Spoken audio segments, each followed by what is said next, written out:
So, quick note before we start, I lost my voice this week. So, I'll be a little bit more restrained than usual. I may also have a coughing fit or two. So, excuse me.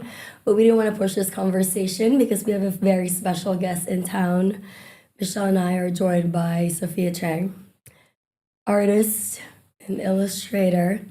And your work has traveled across markets and industries. She's also someone I've known since her 20s. Oh, and she created the Saya branding. Yay! So this is a very relevant, conversation to have with you. Welcome. So we're talking about reputation, not in a personal branding sense, but more like what gets said about you in a room when you're not there, whether it's accurate or not. So I want to kickstart with, do you think your reputation accurately reflects who you are now? Yeah, I would say so. I think it's funny because I recently, on that topic of what people say about you, what you're known for, and what reputation you have outside of actual full frontal FaceTime is so important. And every once in a while, when I get feedback on it, like I'm always like, oh, good, that's good to hear. Like I recently had a client call, a prospective client, and the CEO came on just to basically suss me out kind of thing, and it was great. But he was like, yeah, your name has actually come to my table quite a few times. So I was like, oh, that's a good look for a prospective client. And I'm like, yes, secretly, and it stays with me. Yeah, I think mine's a bit different, right? Because prior to being like my own founder and starting our own company, I've always been very good at compartmentalizing like my private life versus myself at work. And Nat knows me through we used to work together in a company, and she knows me as this very put together, very composed, very clear-headed person, which I am. But then there's also this whole other side of me that is unhinged and, a lover of life. And so I carried a bit of that anxiety around, can I be my whole full self being a founder? And now it's almost 2 years since we started Saya, and I think I'm really just loud and open about this is who I am at work and at play, and it's all just oneself now. So I'm really clear-headed about how I present myself today. But before, it was just way more mindful. And I think it had to do also with age, right? Just being mindful of wanting to be seen as this serious person who is professional. But now I'm like, no, this is all of me. But one thing I struggle with as someone nearing her 50s, when they talk about reputation, is if you ask people who knew me 10, 15 years ago, whether it's, through work or my ex-boyfriends, they would describe me very differently from those who know me now. Right? And I didn't know it at the time, for example, what they were saying about me. But now, I feel like this is not who I am anymore. But in general, yes, people don't change. Yeah. So they have those old people or people in, my circles back then, they have this version of me in their head. And because they don't have that interaction anymore, that's my reputation in that circle. But I feel like it doesn't actually represent who I am now. So there's almost this lag, when it comes to reputation. There's what they're saying about you, but this doesn't represent me now. Here's a really interesting therapy modality I'll share with you that I learned this past year. So it's a very well-known therapist. His name is Dick Schwartz. And so he believes that there's this thing called IFS, internal family systems, meaning there are parts of who we are, right? You just mentioned there's a few parts. There's your professional self, there's your, more unhinged self. But when we reflect on each and every one of our own personalities, there's so many facets of our inner child, aspects of our childhood, aspects of us as, partners or professionals or, an artist or whatever. There's all these facets are true, and some facets are louder sometimes than others, right? Maybe your unhinged self, you haven't gone on a trip for a long time, you miss, going on an airplane or whatever it is, or being adventurous or being restful, And so his whole therapy modality, is about honoring all those different parts of who we are. So it's not your identity or your state. It's a part of who you are. Yeah. And that part is true. And it deserves that acknowledgement. Yeah. No, I think it's so fascinating that like you brought up identity, because it's something that I'm thinking about, right? Like the struggle with the idea of a reputation is that it can be so far away from your own perception of yourself and what you think of yourself to be and how you want yourself to be known. So, and you mentioned there are times in your life whereby there is that disjoint between your own understanding and awareness of who you are as a person now in your career versus what your reputation says about you, and what's the worst thing that has been said about you that, has been really far off from what you know yourself to be. I mean, this has happened to me. There you go. It's leaving me, my voice. Again, like reputation, it's always been, since my teenage years, a tricky thing for me to think about. So I grew up in the Philippines. My whole family moved to America. Then I moved back to Asia alone. So even in the Philippines growing up, and I don't know if it's, I grew up in the provinces in the Philippines, and I don't know, it's because of the conservative nature of the region, or maybe it's Asia. I was going to say Asia because it's like, this is your box. Yes. So if you are someone like me, I've always been more outspoken than others, even as a teenager, always more liberal. I was slut-shamed. No.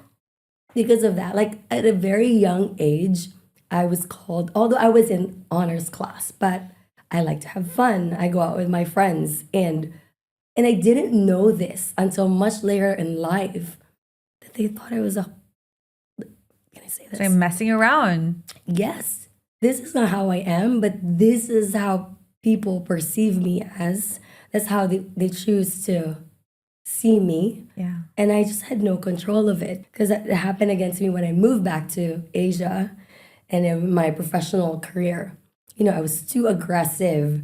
This American woman who's always saying the F word. Sophia, you agreed when we were talking about Asian context. Like, is there more that you've experienced? Yeah, it's a very common topic. So I was recently on another friend's podcast, and the theme was about just like Asian American women. So I'm for the listeners, I'm born and raised in New York, which is where Nathalie and I originally met many years ago. And now I'm residing in LA and now visiting the amazing women of Saya over at Singapore. But it's, it's just, I grew up in a very traditional household with Taiwanese parents. I speak Mandarin, all that kind of stuff. But as a journey into defining and evolving and accepting who you are as an Asian American woman with Asian roots in a Western style world, I think you're always grappling with aspects of your Asian culture that you want to let go, that don't serve you, and aspects that you want to hold on to. So like, I really value my language and I want to bring that in. I value, the food and being able to connect with other cultures, especially in Queens. There's so many different types of food, so many different languages. But the reason why I nodded is because I think shame is such a big thing in Asian culture. Yeah. So when you were talking about reputation, do they think this of me? Am I am I honoring my family? Am I, presenting myself a certain way? Like, I'm also an outspoken Asian girl. I was very fortunate enough to be able to be in New York, where you can be who you are. The ceilings are endless, but definitely within the context of my Asian home with my parents, there is this cookie cutter of like, be more, quiet, dress this way, speak this way, in this tone, with this tone, all this kind of stuff. But I'm so lucky where I can play and be cute. Like I was, here in Singapore, I'm like, wow, everyone's so well groomed. They've got their hair combed back. And today I was like, I took we went to the pool, took a shower in the hotel, and I just walked out with my hair wet. I was like, I don't care. I'm done. Like, I'm 6 days in, I'm ready to go. I'm ready to be myself. Like, I hit a point when I'm in Asia. Yeah. Like, I've been to Japan many times, and I'm just like, this is so cute. And the bowing and the nice, not saying I don't bow, when I'm amongst other Asians, but there's just such a it starts to feel very suffocating, right? And then when we're talking about honoring our true selves and who we are, within the context of Asian Americans, for women, we all go through this journey of like, we're just drilled in our household of like who we should be. Yeah. And this is the top of the totem pole, how we need to carry ourselves, the jobs we should have, how our hair should look, how we should dress, what part of our body to show or not show that's shameful. And then like, it's almost like the constant micro adjustments that depending on your cultural environment, you just like succumb. Yeah. Right? Whether you have tattoos, whether you have piercings, whether you dress a certain way. And so I think as we age and as we continue to honor like who our true selves are, our true like inner voices, that's where we can feel more wholesome. And when, as you were doing your own intro too, I was like, I feel like you're still on that journey. Yeah, 100%. You're getting to that place where you're shedding, but there's no rush, right? It's just this journey of life that we go through when we let go of what doesn't quite serve us. And sometimes it takes certain seasons of life where we can come to terms with it. Like, so growing up, like as a teen, I was a nightmare to my parents. And so then they freaked out and went full on, like, I lived in so much like scrutiny. It was like everything I had to like report back to them for good reason, right? Because like, look where I am today. But obviously I think that came along with a lot of this fear of being perceived. And it's something that I've been thinking about so much in the recent months because for real, I'm like really thinking about what is it that I want to be known for? What is it that people are going to be saying about me when I'm not in the room, right? Which is the whole thing around reputation. So it's a full circle moment whereby, in the past, I used to be I would spend so much time actually just not talking about what I would do or where I'm like hanging out with, like who I'm hanging out with. But now I'm really like loud and proud. I'm like, I have a podcast now. I'm doing this, I'm doing that. So I like that it's also about the seasons of life and like how we go through it, but it's also like a return home to who I am as a person and that understanding of like myself. What do you think people consistently get wrong about you? Wrong? I don't know if I leave them much room for wrong. I think I just give them a lot of room for, oh, this is who she is. You can pick and choose. I don't think there's much wrong. Do you think it's because you are just so consistent with who you are as a person and with like, it doesn't matter who you're interacting with. It could be the person that you just met for the first time. Even me meeting in person for the first time, you are the same person throughout all of your interpersonal relationships. I came across, so I have a 3.5-year-old son. And as I'm navigating parenting and parenting philosophies and reliving my own traumas and shedding the traumas and all of that, there's a type of parenting label that I came across that really resonates with me, which is value-based parenting. Meaning I move through the world based on values that I have. So Brene Brown, well-known author, she wrote the book Dare to Lead. There's a whole section where she talks about values. It's a wonderful value exercise where there's like a list of different types of words like kindness, stewardship, or I don't know, religion or something like that. So you can pick out all these words and you pick out all the ones that stand out to you, and then you narrow it down to your top 3. And those top 3 serve as your North Star on how you move through the world. So I did that exercise for myself. I did that with my husband. And that's how I choose to move through the world for myself. And that's how I try to raise my child, meaning we don't put our feet on the table because it's rude, and we value respect in our household. I value respect. So as far as like a reflection of my reputation, I think how I express myself, carry myself, interact with people around me, strangers or friends, it's based off values. So I don't remember my top 3. I do know that kindness and respect are very important to me. So being kind to people, I was very fortunate where my mom picked it up from my grandmother, just being kind to people. Like, just don't be a dick. There's and because I also have a Christian faith, I also just think like I don't need to pick every single battle. You know, I'm not here to pick any fight. I'm gonna do my best and be my best self here, and hope that others will treat me the same. And that's not always the case either. But yeah, I think that's pretty much it. Just have good conversation, be a good person, be a good reflection, treat others the way you want to be treated. It's baseline, but you know, that might not always be the case for most people. If people hold on to a version of you, right? Like everyone has got a different perception of you. Like it could be a friend from high school, it could be a mom friend, or it could be a client. Who actually controls your reputation? Yourself, or is it other people? That's a great question. I guess I would say it would be myself, because I'm the one who continues to curate and write it, right? But what's also been left has also been left, right? So if we're talking about certain relationships or relationships, professional or personal, that may not have ended well, that's where the story ends. Yeah. And that's maybe the story and reputation that they've been left with. But I think sometimes there's always opportunity to rewrite too. Yeah. But it's like, do we care to? Yeah. Has there ever been a time like when you're working with a client or in a business relationship where things didn't go so well, and you have to deal with the fallout, because reputation when you're your own brand, you are the business, is so important, right? And how do you deal with that? I think with all experiences, it's like, it's such a cocktail of emotions, right? It's like, but also as an Asian person, I'll also add that layer in of like, did I mess up? Did I do something wrong? What could I have done differently? You play it over and over in your brain, and then there's regret, and then you beat yourself up, and you have these, inner critics and narratives. And for me, how I've overcome those moments, whether it's professional or personal, I try to come to a place of like, now in present day, maybe this wasn't me a year ago or 2 years ago or 3 years ago. This year, I had a whole passport thing, by the way, trying to get here that I totally like messed up on for myself. I totally take accountability for it, but still made it here. But for me, it was a question is, what is your lesson here?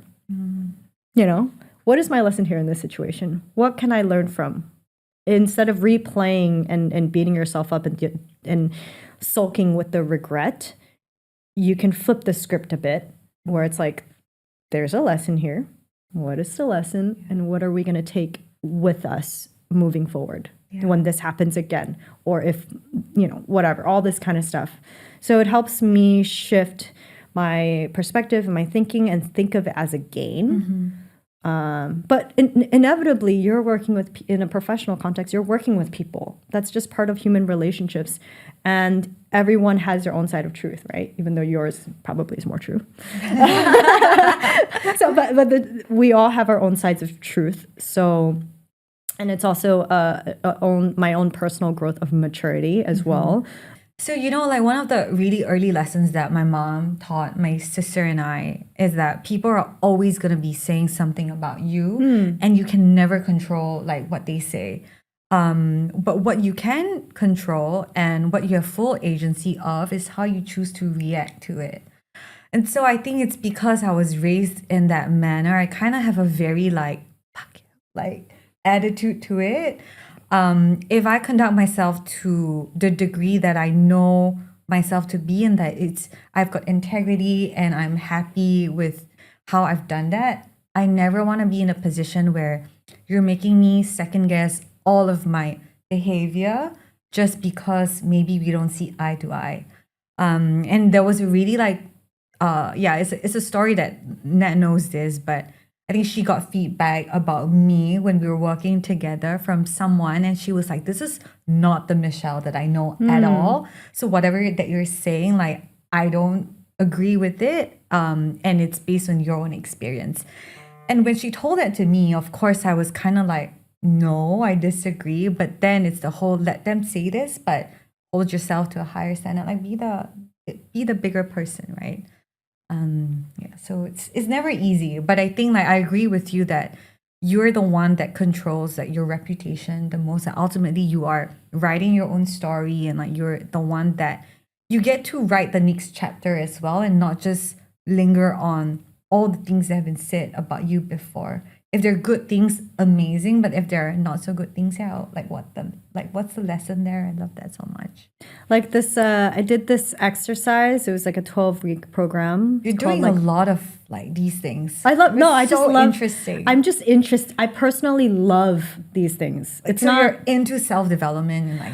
I naturally just into self-development. I think you're just always in my human journey as far as my life. I want to always be learning. I always want to be improving. I always want to work on my weaknesses, and it's great. I know my strengths, but like for me, that's the point of living, to improve and refine, and just like for me, it brings me joy.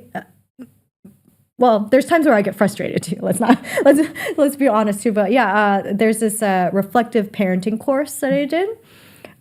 Easier said than done. There's a very well-known book. I think it's called Whole Brain Child. And it's all about reflective parenting, meaning, okay, what's coming, if your kid's throwing a tantrum, what's coming up for them? What is it that they need? It's very hard to apply because you yourself as a parent get very emotionally activated as well, or there's different traumas. And like you said, we can only control how we choose to respond. But, I feel like what you just described, of course, we can't control what people are thinking of us and the reputation we may or may not have left with them. The next level up of like emotional maturity that I'm not there yet is like being reflective of, this is that person's truth, right? So it's like also like shelving your ego a little bit. Again, I'm not there yet. Maybe I'll be there in a few years. We'll see. Maybe in the next decade. Yeah. But it's like, okay, being reflective and being neutral and being like, I wonder what it was. What is it that came up for them from my own? Because something I try to teach my son is like, and I keep in mind for myself, our words and our actions have a ripple effect of it causes feelings and behaviors for other people. Yeah. So it's just like a reflective exercise in a state of curiosity, but it's not always easy to access, especially if we've got our own narratives ourselves. Yeah. What's something you did that you didn't think mattered, but people remember you for? So I had this one brand experience very early on in my budding career, and it was a friend of mine, Robin Arzon, who's a very like well-known marathoner, ultra marathoner.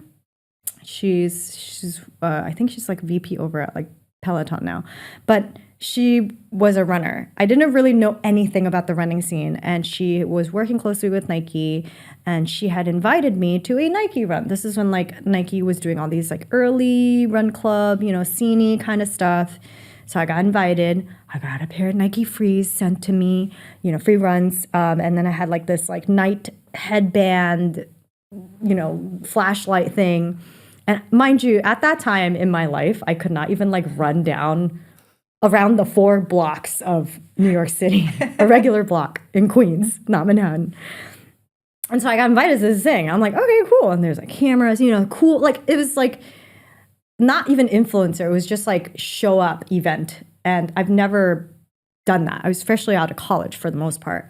So I go to this event, didn't realize anything about running. Mind you, my friend is like a crazy runner. And so we go on this run. There's cameras filming you. We're like, oh, these people are wearing these Nike Free runs that they got seated. Wow. We all meet at the Standard Hotel.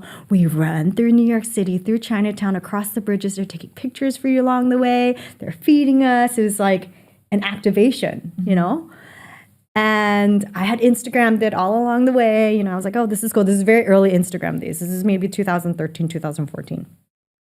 Or maybe 2012, something like that. And so I almost died, I feel like, because there was so much running. I literally like, why is there so much running? And I'm looking around like, these people really love running. They're just running so much. And I can't stop. I'm in this whole herd and all these people are like professional runners who regularly do like the New York Marathon, travel the world, run on behalf of Nike kind of thing. And I'm just like, oh my God. But I did it. I've never done it again since in my life. But I was like, I physically was like melting the next day too.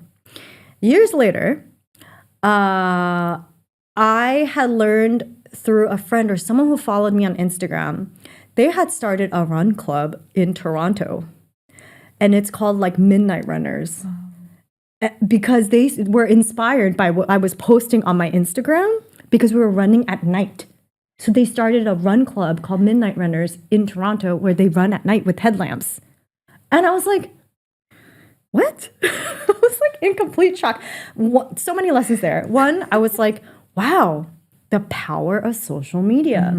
The perception and the slither of what people see. And there's so many people who thought I was a runner because I wore athletic clothes. I am into cross training, strength training, I did a bunch of other not athletic, workouty kind of things, but I wasn't really a runner. But I just found it so interesting that there was someone saw a part of me, therefore that was my reputation to some extent in their brain, right?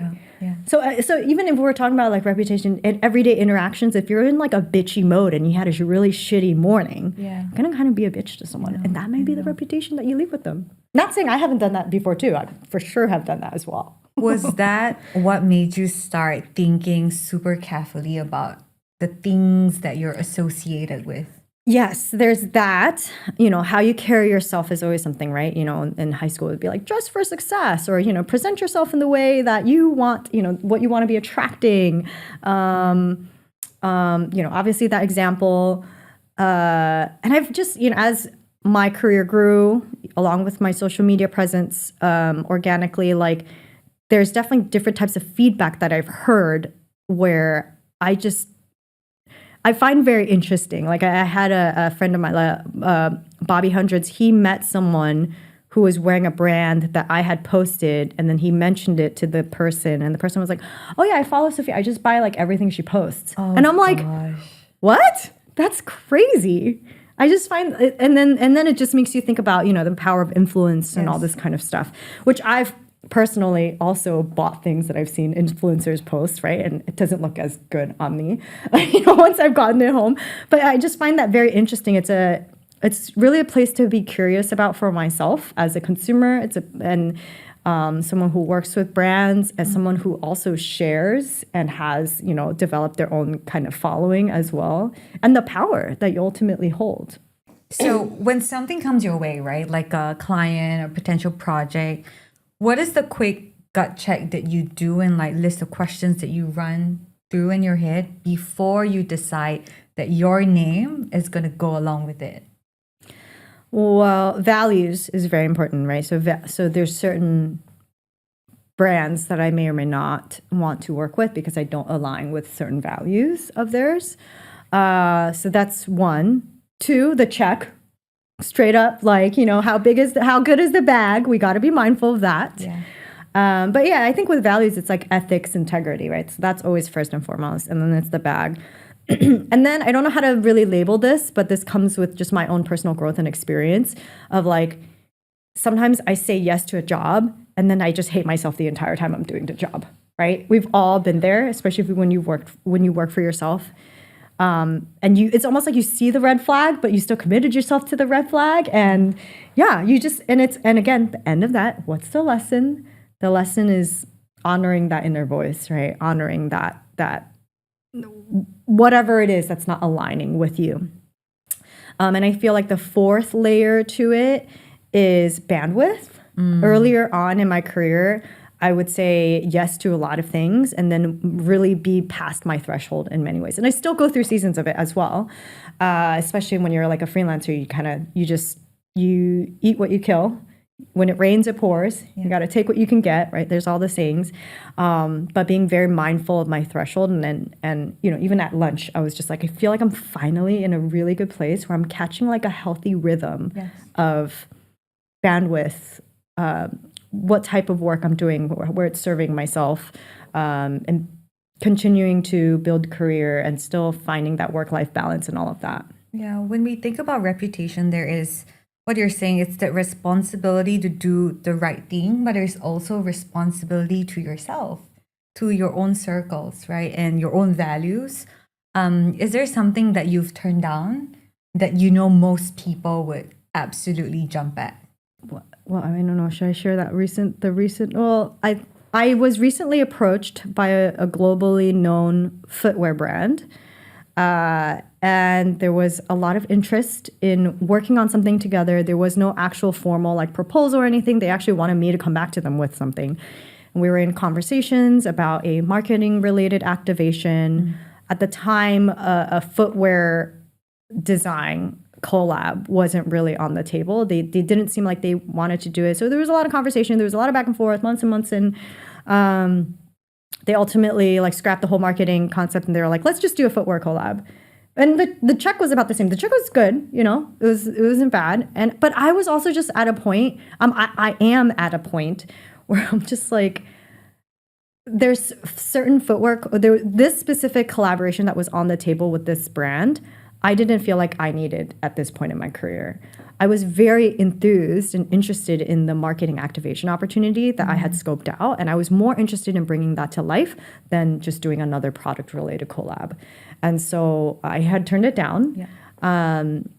And you know, I think it ended great. Like the conversation ended great, and there's definitely interest on my end to, you know, potentially just knock on that door again to see if and when they are ready to activate that marketing activation, to explore that together. But yeah, I think that I think a lot of people for sure, especially with like not the political climate, just the climate of where everything's at in the marketing advertising space. From a monetary perspective, would have probably been good to take that. But in terms of what I've already accomplished in my career and where I see my career going, it didn't seem like the right project for me. Like my heart and soul didn't feel like, and it felt good to honor that, right? It always feels so good to like feel that tightness and then like be able to honor and move and choose in a direction where you're honoring that. Yeah. No, I like what you said there, because I feel like, yes, there's always going to be things that people will say about you, your reputation. But then you have to come in with a level of self-awareness and self-worth to balance that, because there's always going to be noise or, you know, other people's opinions. And then you just have to be comfortable with that too, because you know yourself, you know your worth. Yeah. This morning, my son comes into, he just comes up to me, he goes, Mom, and he has a best friend, and he was like, Mom, she told me I can't be Rumi from K-pop Demon Hunters. And I was like, well, if you want to be Rumi, you can be Rumi. And if she says you're not Rumi, that's okay, because if you believe you're Rumi, that's all that matters. So I'm trying to like teach that like, if this is your truth, that is your truth, and hold that boundary for yourself. Yeah. Like, who cares if someone thinks you're not, you know, blah, blah, blah. And then this morning I wore a different outfit, and he was like, Mommy, you don't look really pretty, or like, you don't look beautiful right now. And I was like, well, I think you don't think that. That's okay. I think I'm beautiful. Yeah. I ended up changing because he repeated himself like 10 more times. So I'm not sure how well I held that boundary, but yeah, there was also that like the micro nudging of like, Mom, yeah, you could be more beautiful, but you're not really that beautiful right now and stuff. And we're just like, it's fine. So this is a good segue to my next question. So if other people always have something to say, whether good or bad, especially when you're Asian, your Asian family members, or your woman, yeah, right. How do you decide what to believe about a person's reputation? Someone else's reputation? Someone else's. You know, like, oh, are you going to work with this brand? But I heard the CMO is this. Yeah. How do you decide? Earlier in my career, I've always been like, you know what? Those are your opinions. I'm gonna start my own, and clean slate. I'm very much a clean slate person, but I've learned in time, most of what people say is usually typically true. So I do, and also depending on the source, right? Depending on who is sharing that with me and whether or not I trust their judgment. But yeah, I typically learn that it is true, and that's why reputation is so important. Yeah. So I have that. Again, a little bit different. Like, yes, like we always hear, you know, especially now in Singapore, it's such a small market. Oh, you don't want to work with this person. Oh, but I heard this person did this. So I don't ignore it. I hear it, but I don't take it at face value either. I mean, to quote one of my favorites, Shane Parrish. So he has this principle, consider the cartographer, right? So you don't just look at the map that was given to you. who's the cartographer, who created the map, because that person also has limitations. That person's experience with this brand or with this other person happened at a specific moment in time. It could be not true anymore because, again, I guess open with everyone changes, everyone evolves, that happens, that doesn't reflect what's now. But yeah, I guess if you keep hearing the same thing, from different cartographers, then there could be truth to it. But yes, I think for me, it's that I always consider, I hear you, but a clean slate. Not totally clean. I am aware that what's being said, and I proceed with caution. Yeah, proceed with caution is very important. And then most importantly is like, in New York, the phrase is like, you do your recon, do your research, ask other trusted people within your community and your network what they've thought, and then thank God for LinkedIn. We can see the inner threads a lot of times. It's really hard to hide now. Yeah. But I mean, it's also because it's hard to hide now. Can I just make a funny comment? Literally, LinkedIn is like the Yelp for professionals. I've got really like high LinkedIn risk. Yeah, it's like one thing that I do really well. That's I important. agree. So, okay, given that it's so hard to hide behind your perception of yourself, or like, you try to construct an image of yourself, but all the other things are being said about different people. When you actually meet someone for the first time, what are the things that you pay attention to? Is it how they present themselves, how they speak, whether they make eye contact or not? Like, what's your own instinctive filter? Because I've got a really strong one. And for me, it's like the first impression that I make of you pretty much is the impression that I'm going to have of you for a really long time. And so it makes me slightly judgmental, but it's a strong filter, and I've never really been proven wrong by my own instincts. Yeah, I think always listen to it. I think for me, it's all of the things you just mentioned. Yeah. How they speak, eye contact, how they carry themselves, and also the context of what they speak of, the questions that they ask, if they ask any questions, how they respond to your questions. There's definitely, certain people you come across and you have a brief conversation with, and you're just like, wow, I really enjoyed this conversation. Or there's sometimes people you're like, I would be so okay with never seeing this person ever again in my life, right? So I think all of the above, and I've been also very fortunate enough, I don't know if it's because of my family or like New York, but just being able to read in between those lines. And it's really helped me professionally too, to be able to read people and be really good on email as well, like reading in between the lines and knowing how to respond, not respond, hold off, wait, how long to wait, and then even just the dance of like negotiation. Yeah. I think it's so fun. I love it so much. There was a season of my career where I really did not like that, but now I'm like all about it. I mean, it's a really good like trick to learn, right? Yes. Like learning how to speak. You don't learn. It's like, it's hard. It's not like you learn, like you read a book. As you go on, like in conversing with people and interacting with people. I mean, I've lived in Singapore for 7 years, and we touched on this earlier. It's a very small market. Everyone knows everyone. Yeah. Pretty much. So where everyone talks, does that make reputation more reliable or more distorted? I think it's a dance, right? Because if you go about conducting yourself as this, I'm so well liked and everyone listens to me and everyone welcomes me, it's facetious. People see through it. And then you're just branded as like, okay, they're this like social butterfly. Like, yes, they can do everything, but there's not much depth to all of the interactions.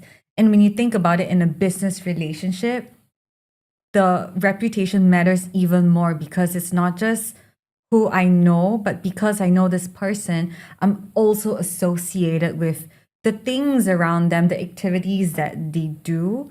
So it's double-edged sword. I say like it matters because people talk, and people talk so much in such a small city, such a small country.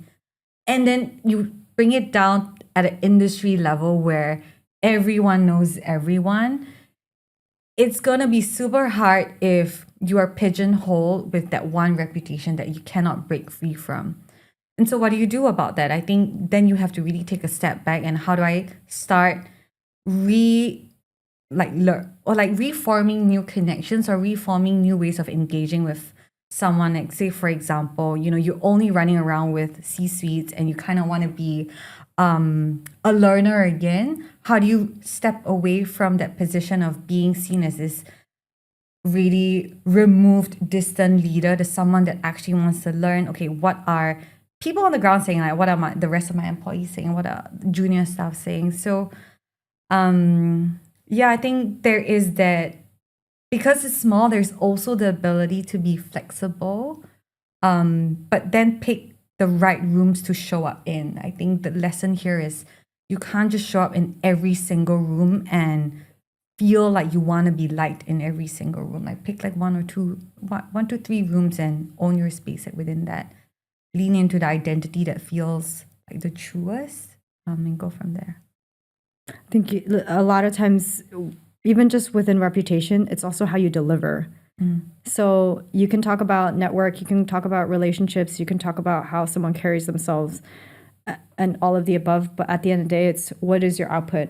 Because that will be the biggest proof. And those are like your receipts at the end of the day, right? I was recently talking to a client. They had this amazing like animator. It was like a 3D animator and someone who really knew how to use AI so well on some pitch deck material. And they were like, they were like just the worst on Zoom. Like, they're technologically, like, they're so bad at that, but just their output is amazing. But I'm like, this person will still do great no matter what, because their output speaks for itself. Their product speaks for itself. And so I think that's another huge factor too. It's like, you're not just talking, you're not just talk, like, you deliver, right? So I think thankfully that's also been something that's been big for my reputation. And I would reflect on myself is my output at the end of the day speaks for itself. And that's very, very strong in my reputation as far as like what people know me for. They can clearly see it, it's visible, and they can talk to people about it as well. I feel like the thing that we can't run away from is just the visibility and the transparency. And the more things that there are to hide, the more question marks are going to be like forming, right? Like, you should be loud and proud about your work, about your output, and the way in which you've delivered it. So even if there are questions around like feedback that's making you feel like, oh no, maybe I did something wrong. But if, again, you've carried yourself to the standard that you're proud of, you're operating with integrity, I think the right people are going to like find their way to you. And so there should be less self-doubt around that. Yeah, I think it's that, if you care about your reputation, you also have to think about it. What for? Yeah. Is it because you don't want your outcomes, to be affected, to figure out what's possible for you? You don't want it to be a blocker. And I think it's different also, as for us as business owners, but also you are also a brand, so it's also, very different context. So I think at a certain level, your reputation becomes your leverage. It determines who backs you, who opens doors for you, what you have access to without you even asking. But we also determine it can be tricky because it's not also something that you can entirely control. It could be a reflection of you at any given point of time. But I think it's just something that we have to honor, and we have to think about the purpose of the reputation. And we know it's not your current reputation does not completely define you. It doesn't stop there because you're evolving. Hopefully you have that growth mindset, and over time it just shapes who you want to be known for. Yes. So good.